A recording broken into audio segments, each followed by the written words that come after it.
Mabilis din siyang makakuha ng alikabok pero easy to wipe lang naman. Gamitan mo lang ng kamay mo or basahan, pwede na.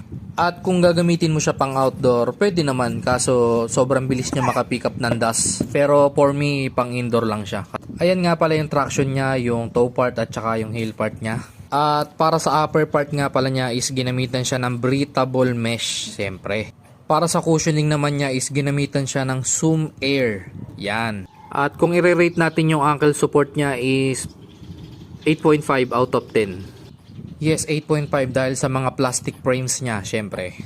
At ayan nga pala yung insoles niya, may design na welcome to the zoo.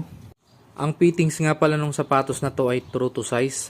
So, pwede rin siya sa mga flat-footed. So, ayan sa part nga pala na yan is makikita nyo yung foam, yung JT logo, and then yung frame na plastics. And then yung Jordan logo. So ito nga pala yung 360 view ng sapatos na to. Kayo na lang humusga